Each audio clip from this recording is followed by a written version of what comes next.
président, favorable à une politique d'accueil envers les populations en danger dans leur pays, mais qui prépare un durcissement des règles d'obtention de l'asile. Est-ce qu'on accueille tout le monde? Non, on ne peut pas accueillir tout le monde parce qu'autrement, c'est des villes comme Lyon qu'il faudrait construire. Donc c'est tout simplement la raison qui nous guide. Il y aurait une intervention des services de police à l'intérieur de ces centres sociaux, disons de manière générale, de ces hébergements d'urgence, et bien entendu, avec, comme je l'ai d'ailleurs souligné, tous les risques de conflits, de difficultés. Respectons d'abord l'essentiel, l'accès à la dignité. Et ne demandons pas aux travailleurs sociaux de faire un travail qui n'est pas le leur et qui est celui de la police. Cette circulaire ne prévoit absolument pas que des officiers de police se rendent dans les centres d'hébergement. Ce sont des personnes de l'OFII et des agents de la préfecture qui n'ont pas les pouvoirs de police, à la fois de contrôle d'identité ni a fortiori d'interpellation. Donc il faut bien distinguer. Le projet de loi devrait être présenté en avril et prévoit un rallongement des délais d'attente en centre de rétention ou un renforcement des effectifs de police aux frontières. Tout ça, c'est de la mise en scène. Tout ça, c'est du blabla, c'est de la poudre de perlimpinpin, comme dit le président de la République. C'est une petite mise en scène savamment orchestrée pour nous faire croire que le président de la République agit. La réalité, c'est que, et nous l'avons vu lors du débat budgétaire...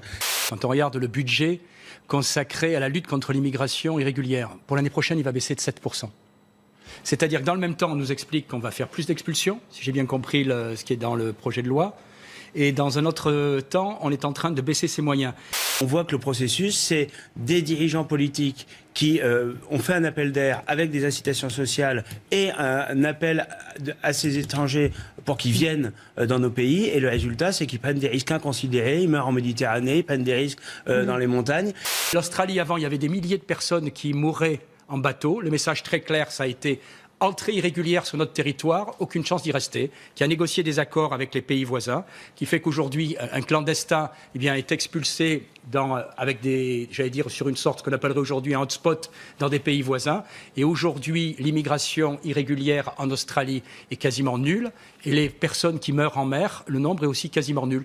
Nous sommes au pied du mur. Le titre d'une tribune dans le journal Le Monde de 7 maires de grandes villes, dont Martine Aubry, Alain Juppé ou encore Jean-Luc Moudenc, le maire de Toulouse. Quand l'État nous demande de mettre à disposition des terrains, des sites, des bâtiments, ok, on est là, on répond, mais le financement, pour l'essentiel, n'est pas de notre responsabilité.